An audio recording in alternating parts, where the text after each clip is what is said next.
किसी को याद नहीं है। जस्ट अ मिनट, कहाँ गया? ओके,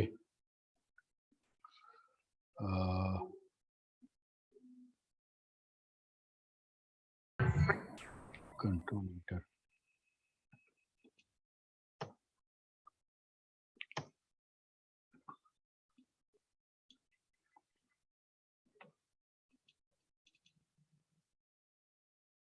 ठीक है, चलो, हमको जहां तक याद है हम वहीं से स्टार्ट करेंगे। तुम लोग भी बता नहीं रहे हो।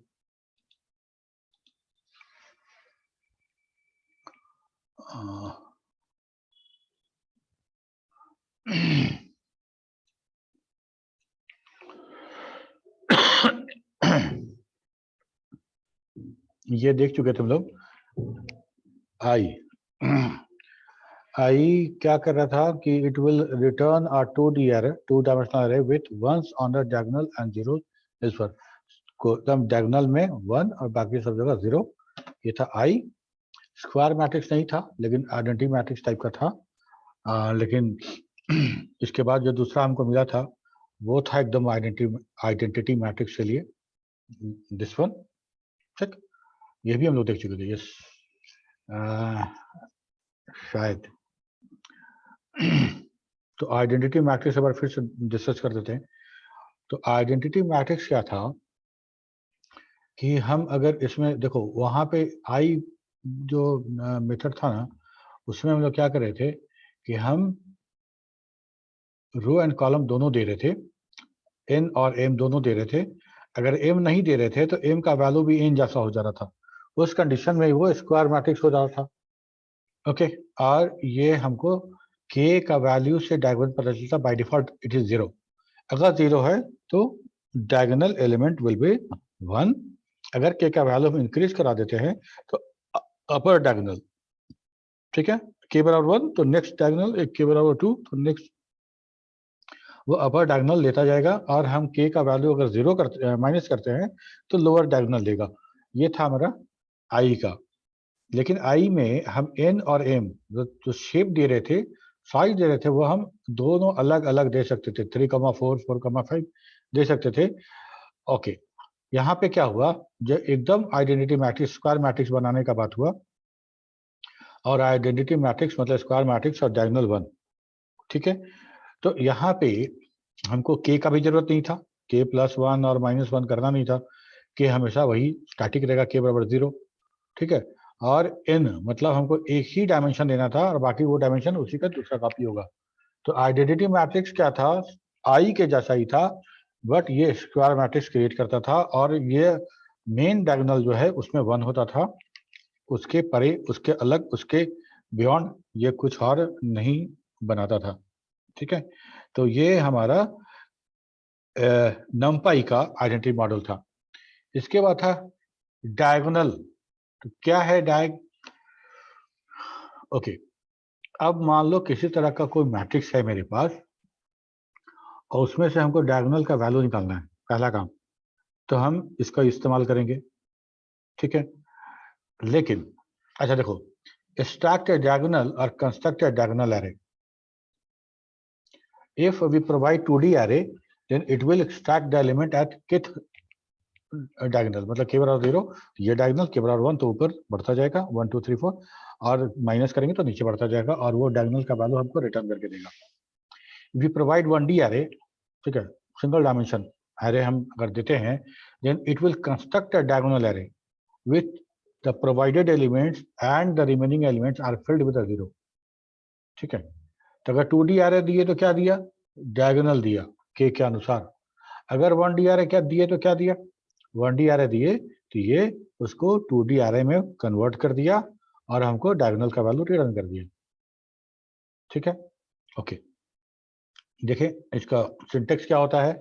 डिएग लिखते हैं, डायगोनल का डिएग v के बराबर 0, बाय डिफॉल्ट इट इज 0, ठीक है। और के बराबर 0 पैरामीटर क्या क्या है, देखो पैरामीटर है v बराबर if it is a 2D array then return a copy of its kth diagonal element, but if it is a 1D array then return a 2D array with v on the kth diagonal। ठीक है, जो 1D array हम दिए हैं ना वो k बराबर 0 diagonal पर रख देगा और एक 2D array बना के देगा, बाकी सब जगह 0 फिल कर देगा। ओके,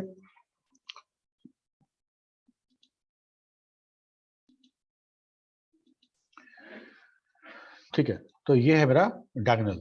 तो हम लोग एक बार देखते हैं डायगोनल को करके। ओके, ठीक है, डायगोनल में हम लोग क्या करना था, हम लोग एक एरे बनाएंगे। जैसे पहले तो इंपोर्ट कर ले हम लोग इंपोर्ट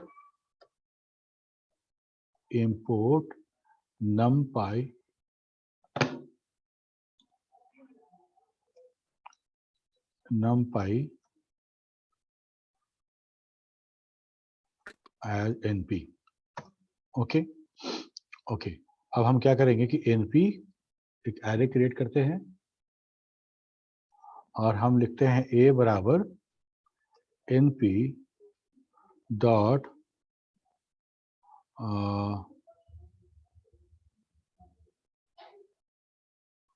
एक मिनट, ड्रैग ना, ओके,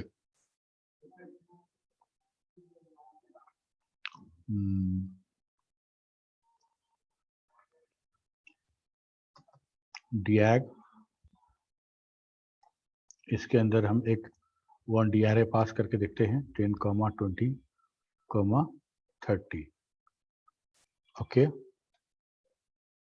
और लिखते हैं प्रिंट a।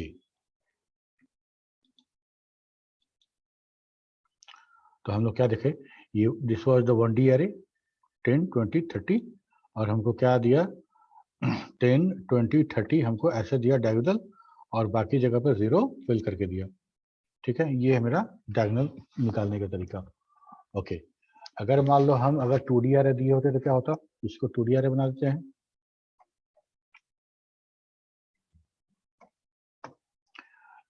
10, 20, 30, यहाँ लिखते हैं 40, 50 एंड 60। ये होगा 3/2 का डायगोनल। ठीक है, चलो एक यहाँ पे बिग ब्रैकेट से बंद कर दिए। इसका क्या देगा, इसका देगा जैसे 10, 20, 30, 40, 50, 60, 40, 50, 60। तो मेरा जो डायगोनल बनेगा वो बनेगा 10 और 50 का। अच्छा, एक काम करते हैं, एक और लगाते हैं तब और समझ में आएगा। 70, 70, 80, 90। ठीक है, और एक और देना पड़ेगा ना। तो यहाँ पे क्या आया, 10, 20, 30, 40, 50, 60, 70, 80, 90। तो हमको इस तरह का मिला। एक काम ये कर लेते हैं कि इसको पहले एक बी में प्रिंट करा लेते हैं। ठीक है, और तब लिखते हैं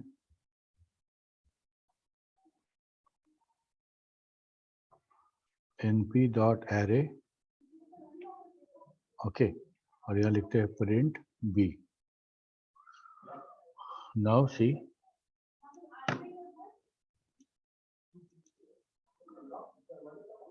ओके, ये देखो ये मेरा एरे बना 10, 20, 30, 40, 50, 60, 70, 80, 90। इसका अगर डायगोनल लगे 10, 10, 50 एंड 90, ये हमको डायगोनल मिल रहा है। ठीक है, तो हम इस तरह से कह सकते हैं कि अगर हम डायमेंशन के रूप में देंगे तो उसे डायगोनल निकलेगा, और सिर्फ डायगोनल का वैल्यू देते हैं, अगर सिर्फ एक 1D array देते हैं तो ऐसा समझा जाएगा कि ये डायगोनल का वैल्यू है और उस डायगोनल के वैल्यू के आधार पे एक हमको एरे क्रिएट करके देगा 2 डायमेंशन का एरे। ओके, चलो ये हो गया डायगोनल। ठीक है, इसके बाद हम लोग देखते हैं नेक्स्ट क्या है, reshape. Okay, what is reshape? Reshape है कि अगर हम किसी तरह का कोई शेप था ना, शेप उसका एक प्रॉपर्टी था, तो हम शेप करते थे तो हमको शेप मिलता था 2, 2, 3, 3, 4 ऐसा। तो वो फिक्स शेप नहीं था, हम उसको रीशेप भी कर सकते थे। तो रीशेप क्या था, numpy also provides a reshape function to resize an array। एक एरे है, कुछ नंबर है, उसको जिस शेप में हम एरे को जिस शेप में एरे को कन्वर्ट करना चाहिए उस शेप में हम एरे को कन्वर्ट कर लेते थे। बहुत सिंपल। क्या सिंटेक्स था? तो था reshape a and new shape. A उस एरे का रेफरेंस है, नाम है, और हमारा न्यू शेप, हम नया शेप देने वाले हैं कि कैसा शेप हो। Gives a new shape to an array without changing data. Data का कोई चेंज नहीं होगा, डेटा वैसे ही रहेगा। Parameter that is the array and new shape. ठीक है, नए वाले वर्जन में एक और दिया है, that is the order. Order वही है, सी और एफ, सी स्टाइल और जो फॉर्टन स्टाइल का जो है वो उसके लिए दिया है। ठीक है, तो ये यहाँ क्या देखो, INT or tuple of the INT, the new shape should be compatible with the original shape. If an integer, then the result will be 1D array of that length. One shape dimension can be -1. In this case, the value is inferred from the length of the array of the remaining dimension. चलिए देखेंगे इसको। कहने का मतलब क्या है ना कि हम जिस नंबर को एरे में चेंज करना चाहते हैं वो नंबर कंपेटेबल होना चाहिए। होना चाहिए कहने का मतलब क्या? जैसे मान लो हम एक नंबर बनाते हैं ऐसा, ए इक्वल टू हम लिखते हैं np डॉट ए रेंज। ठीक है, ए रेंज, और इसमें हम नंबर बनाते हैं 10 तक का। ठीक है, तो स्टार्टिंग 0 से 9 तक का हमको नंबर मिलेगा। गुड। और हम इसको एक बार प्रिंट करा के देख ले क्या प्रिंट कर रहा है, उसके बाद इसमें चेंज करेंगे।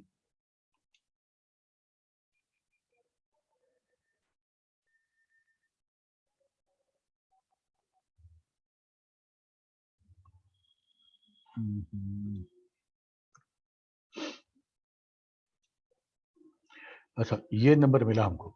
ठीक, ये नंबर क्या मिला? 1D नंबर मिला, वन डायमेंशन लिस्ट जैसा हमको वन डायमेंशनल एरे मिला। ओके, अब हमको क्या करना है, इसको ए को रीशेप करना है। रीशेप, ठीक है, कैसे रीशेप कर दे? 9 नंबर है, टोटल 9 है, 0 to 9, टोटल 10 नंबर है ना, 0 1 2 3। तो हम कैसे कर सकते हैं? 3 into 3 कर सकते हैं, 3, 3। ओके, एक बार हम देख ले, print B.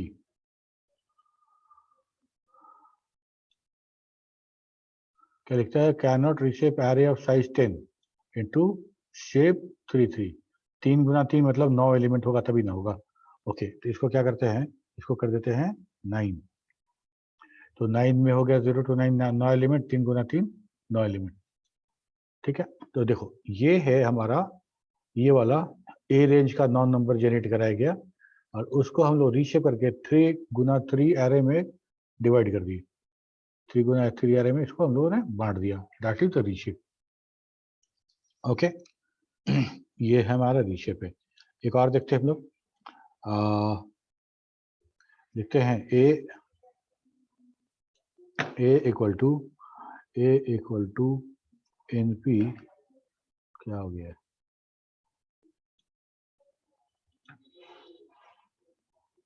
NP dot array, इसमें हम एक लिस्ट पास करते हैं और वो लिस्ट से निकालेंगे कि हम एक एरे कैसे बनाएं। तो हम लोग ऐसा वाला एरे पास करते हैं, अभी नीचे ऊपर बनाए थे ना ये वाला। ठीक है, तो हम लोग एक और एरे दिए 1 2 3 1 2 3 कॉमा, फिर लिए 4 5 6। तो हम 2 डायमेंशनल कैरे बना रहे हैं, दैट इज 2 गुणित 2 कॉमा 3। अब क्या करें? अब ऐसा करते हैं, बी बराबर ए डॉट रीशेप, इसको कर देते हैं 2, 3। यहाँ एक बार प्रिंट करा लेते हैं, प्रिंट ए, और यहाँ प्रिंट बी को प्रिंट करा लेते हैं, प्रिंट बी। ओके,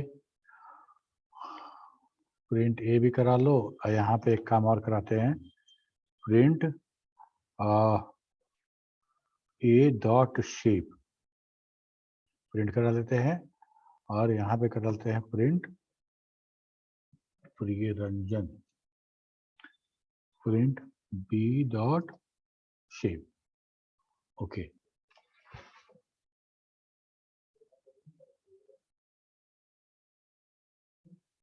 ठीक तो है। ओके, पहले प्रिंट ए, तो ये प्रिंट ए हो गया। 2 डायमेंशनल अरे का लिस्ट हम पास किए थे ना, लिस्ट चलो यहाँ हो गया ए डॉट शेप। ए डॉट शेप का आया 2/3, बहुत अच्छे। इसके बाद ए डॉट रीशेप कर दी 2/3 का, और उसके बाद प्रिंट भी किए तो हमको मिला 1 2 3 4 5 6। मिनट, ऐसा करते हैं 3,2 लिखते हैं जी, फिर तो वही रीशेप हुआ कहाँ। अब यहाँ देखो, ये था 2/3 का 3, ये एरे था स्टार्टिंग में, और कन्वर्ट करने के बाद ये एरे बन गया। ये एरे उसके बाद बना, पहले शेप था 2,3, अभी शेप है 3,2। That is the reshape function, reshape method. Okay, अच्छा और क्या कर सकते हैं हम लोग?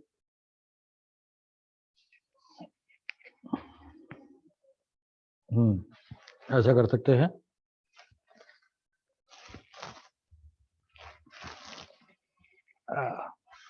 चलो ऐसा करते हैं कि हम लोग a इक्वल टू लिखते हैं np डॉट a रेंज 1,10 1,10, और इसके साथ हम शेप दे देते हैं, है ना, 1,10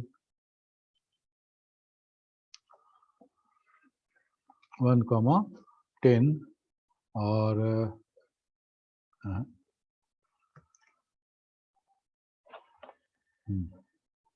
इसको रीशेप यहीं पे कर देते हैं, रीशेप 3,3, ठीक है। अच्छा, इसके बाद प्रिंट करते हैं इसको, प्रिंट करते हैं एलिमेंट एट 0 diag, क्या होगा np डॉट diag, और हम यहाँ पे बात कर देते हैं a के बराबर 0, ठीक है। कॉपी पेस्ट पेस्ट, ठीक है। यहाँ पे k का वैल्यू चेंज करते हैं, k बराबर 1, k बराबर 2, k बराबर -1, k बराबर -2। ओके,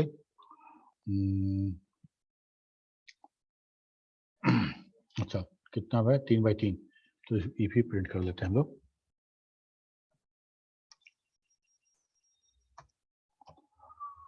k बराबर 3 भी ले लेते हैं, ठीक है, k बराबर 3। ओके,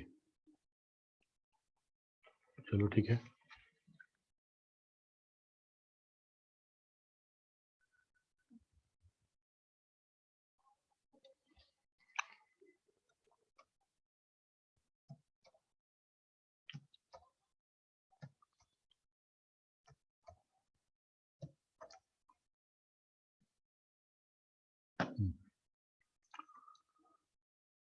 देखो, पहले 1 से 10 तक का, तो 1 से लेकर 9 तक का,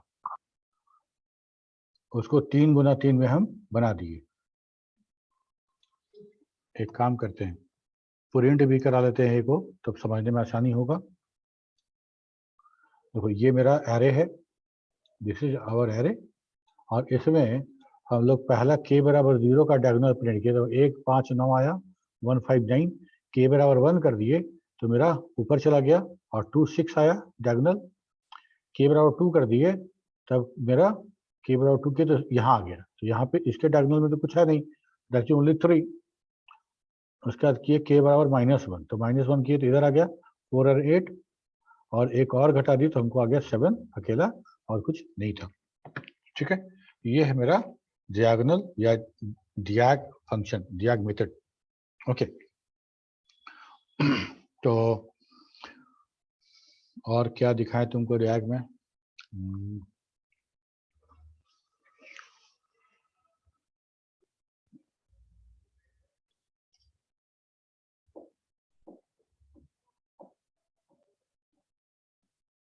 चलो आगे बढ़ते हैं।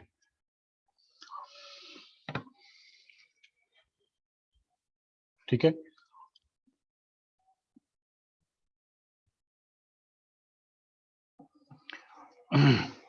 रीशेप एंड डायगोनल दोनों हम लोग देख चुके हैं। तो रीशेप में हम लोग क्या देखें कि किसी भी गिवन एरे को हम रीशेप कर सकते हैं किसी गिवन एक गिवन एरे के साइज में, शेप में हम उसको रीशेप कर सकते हैं। ओके, नेक्स्ट एम्प्टी, यह क्या करेगा?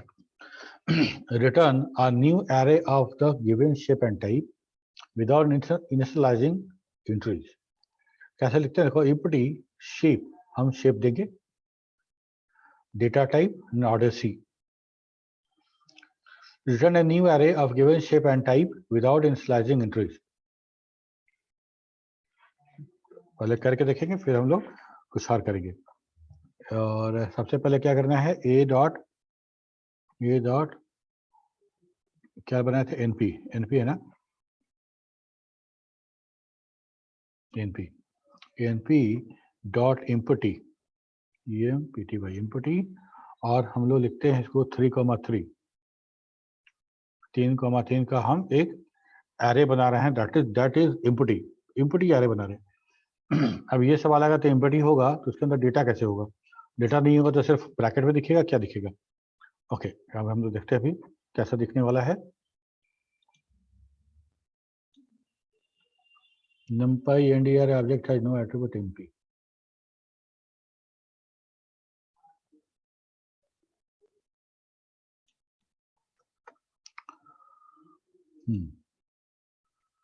जो कुछ ऐसा दिख रहा। अब ये बताओ कि ये हमारा इम्पोर्टी एरे तो नहीं है, इसके अंदर डेटा है। क्यों डेटा है? एक्चुअली हम लोग बात किए थे ना कि सारा का सारा numpy सी में लिखा गया है, और सी में एक कंसेप्ट था कि हम अगर किसी तरह कोई वेरिएबल बना रहे हैं और उसको इनिशियलाइज नहीं करते हैं और प्रिंट कराते हैं तो गार्बेज वाला प्रिंट होता है। ठीक है, तो यहाँ भी बिल्कुल वैसे ही हो रहा है कि अगर हम 3 गुना 3 का एक एरे बना रहे हैं बाय एम्प्टी मेथड, तो ये एम्प्टी मेमोरी ऑक्युपाई करता है 3 गुना 3 का और हमको रिटर्न कर देता है। ठीक है, अब हमको इनिशियलाइजेशन है नहीं, क्योंकि ये सी में बिल्डअप है, इसलिए सारा का सारा गार्बेज वैल्यू है, सारा का सारा गार्बेज वैल्यू है। अगर एक बार और रन कराएंगे तो सारा का सारा वैल्यू चेंज मिलेगा, हमको सेम नहीं मिलेगा।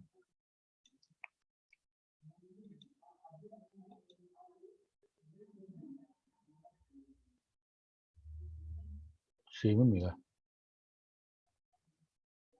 अच्छा सेम तो नहीं मिलता है।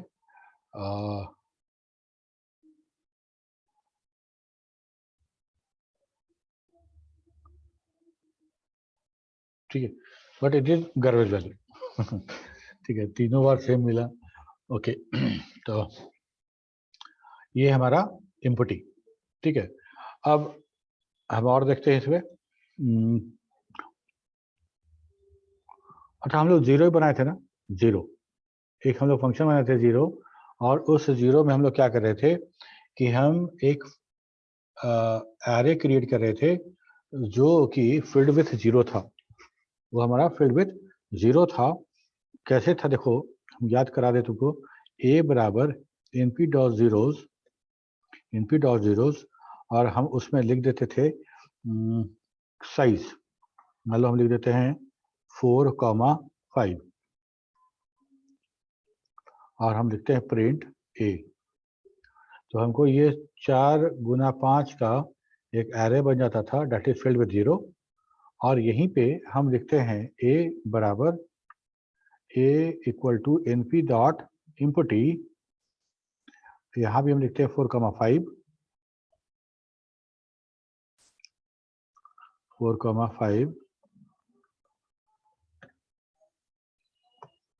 अब प्रिंट ए।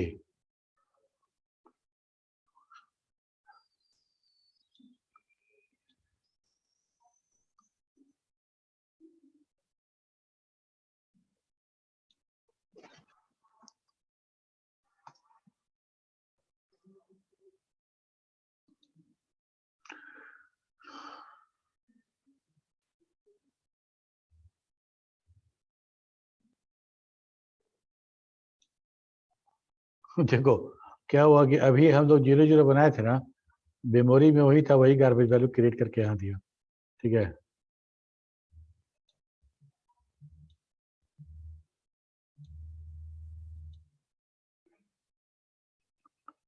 अच्छा अगर मान लो इसको वंस क्रिएट करते तो क्या होता है?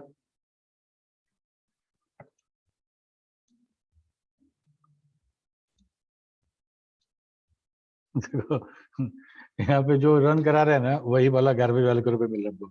लेकिन देखो यहाँ पे क्या हो रहा है कि ये जीरोस से हम लोग कर रहे थे। ठीक है, जीरोस, तो जीरोस में कर रहे थे तो क्या हो रहा था कि हमको एक एक 4 × 5 का एक एरे मिल रहा था जो कि फील्ड था 0 से। ओके, और हम एम्प्टी से कर रहे हैं तो हमको वही एरे मिल रहा है बट गार्बेज वैल्यू के साथ मिल रहा है। तो अगर हमको किस समय हम 0 यूज करें, किस समय हम यूज करें, एक कंपैरेटिव स्टडी है। तो शेप मिल गया, ऑर्डर मिल गया। Note there is no default value in C language. तो so if array is created that it will assign some garbage values. Generally empty function use to create dummy array, एक dummy array जिसमें कोई भी किसी तरह का value होगा, बाद में उसको फिर वैल्यू उसमें इनिशियलाइज करेंगे according to our need. np.empty10 return uninitialized data we will use in the future project. हम लोग उसको फ्यूचर प्रोजेक्ट हम लोग जो करेंगे कोई डेटा एनालिसिस का, उसमें हम लोग इसको इस्तेमाल करते हैं एम्प्टी। ओके, एक कंपैरेटिव स्टडी था कि अगर मान लो हमको किसी एनोनिमस ऐसा एक एरे बनाना है तो हम इनिशियलाइज ही करना है तो हम गार्बेज वैल्यू भी इनिशियलाइज कर सकते हैं और जीरो से बनाया गया भी इनिशियलाइज कर सकते हैं। तो क्या बनाए? जीरो वाला में तो कम से कम इतना तो पता है कि समय 0 फिलअप है, और जिसमें जिसमें गार्बेज वैल्यू है एम्प्टी वाला, वो एम्प्टी तो कहने के लिए एम्प्टी है, लेकिन there are some unwanted value, some garbage value. तो हम लोग क्या कर सकते हैं दोनों में से? देखो, if you required an array, if you required an array only with zeros, then we should go for the zeros. ठीक है, if you never worry data, आपको डेटा के लिए वरी नहीं है, कोई टेंशन नहीं है, तो just we required an empty array, then we should go for the empty. क्यों? क्योंकि the time required to create empty array is less than compared with zero. The time required to create empty array is very less than compared with zero array. ठीक है, तो performance wise empty function is recommended than zero if you are not worry about data.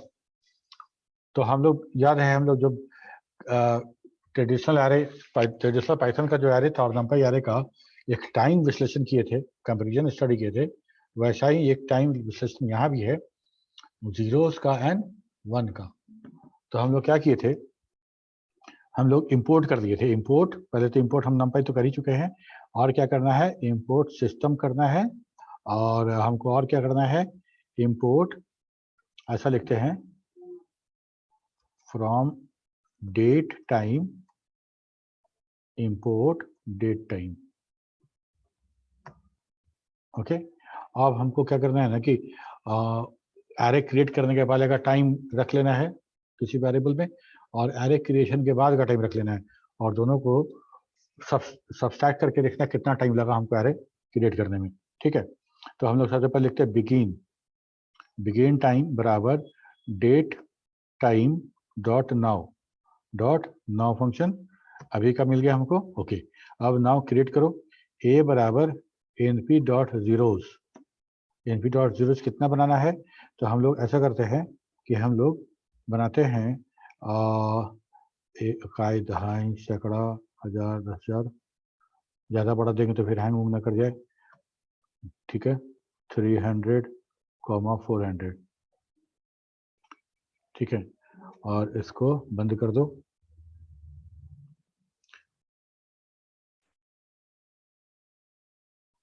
Okay,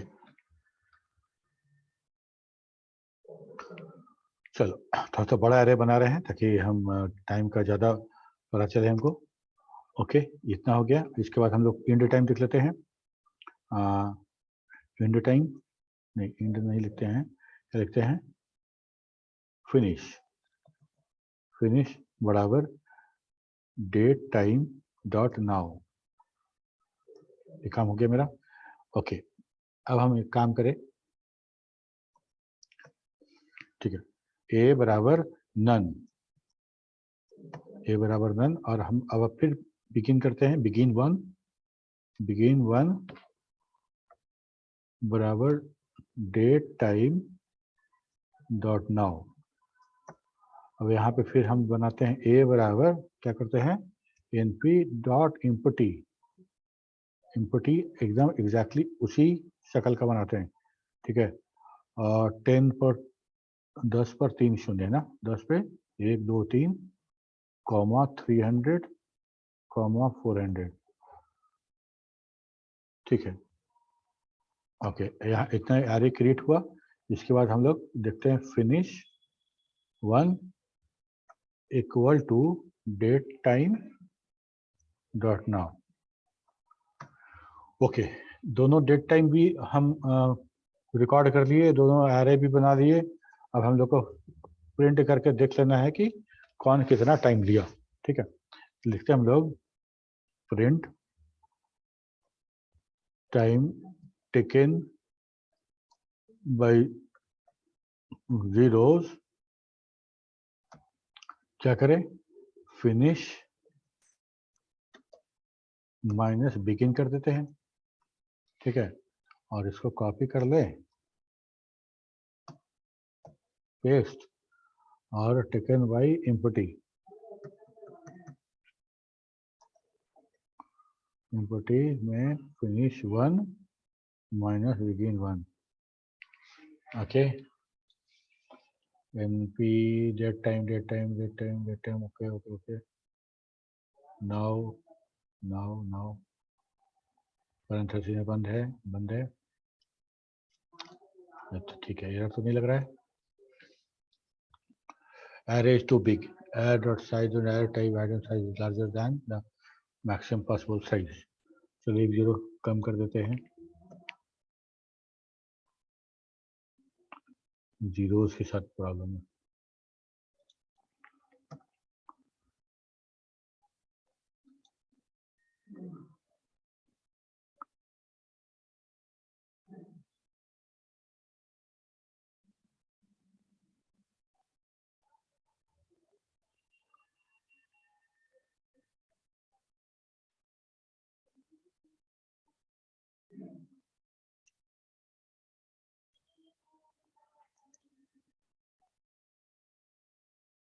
अच्छा, कुछ पता नहीं चला।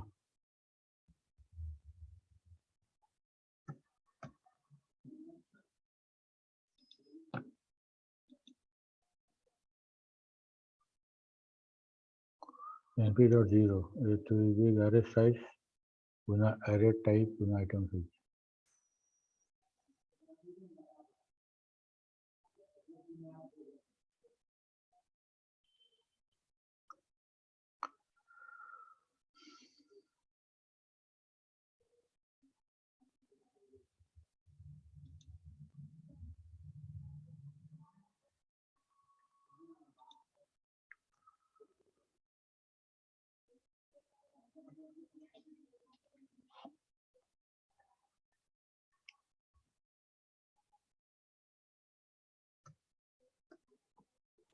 और computer hang किया तो क्लास खत्म है, समझना टाइम हो गया है।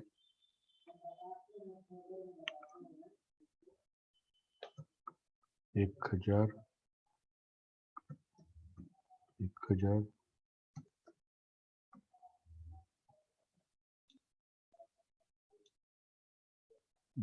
एरे बना ही नहीं रहा, array too big, array size गुने array data type,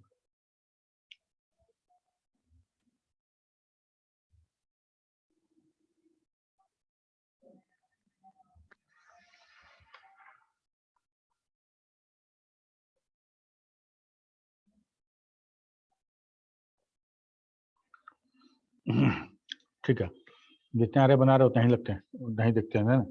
400, 500,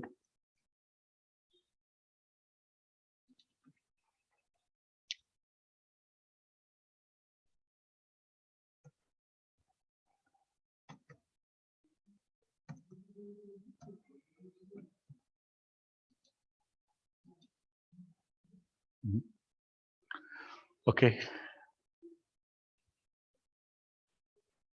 Unable to allocate 1.49 GB for an array with sheet. इसका मतलब मेरी मेमोरी का, मतलब मेरे सिस्टम के मेमोरी के प्रॉब्लम है, कितना बड़ा एरे मेमोरी में नहीं बन पा रहा है, मेमोरी में उतना जगह नहीं है।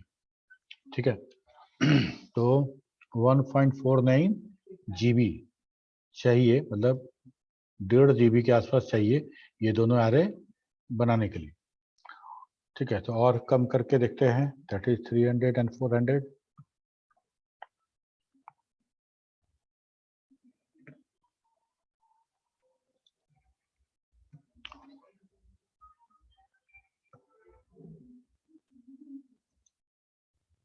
ये भी नहीं देगा, 916 MB, मतलब इतना भी जगह नहीं है।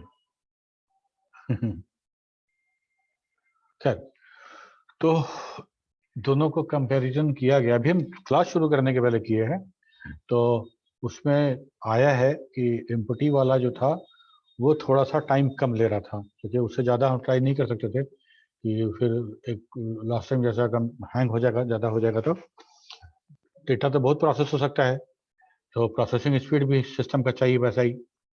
तो हम इतना बड़ा एरे 1000 गुने 300 गुने 400 का 3 डायमेंशनल डेटा ले रहे हैं।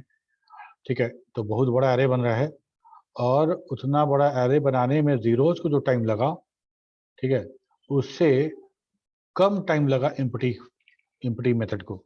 इसलिए कह रहे हैं कि जहां पे डेटा आपका इंपॉर्टेंट नहीं है, जहां पे डेटा इंपॉर्टेंट नहीं है और सिर्फ आपको एक ऐसा ही चाहिए, एक ऐसे एक अरे चाहिए किसी काम के लिए, ठीक है, तो हम लोग एम्पटी से बनाएंगे और जीरो से अवॉइड करेंगे। तो डेटा यहाँ तो बहुत बड़ा बड़ा डेटा हो सकता है, 1000 गुने 1000 गुने 1000 का भी हो सकता है। ठीक है, तो हम लोग यही बात, इतना ही है। इसके बाद रैंडम मॉडल है, हम लोग अगले क्लास में रैंडम मॉडल को डिस्कस करेंगे। अगर कोई सवाल है किसी का, नहीं होगा हम जानते हैं, फिर भी मेरा फर्ज है पूछना, कि तुम लोग कोई सवाल है तो पूछो।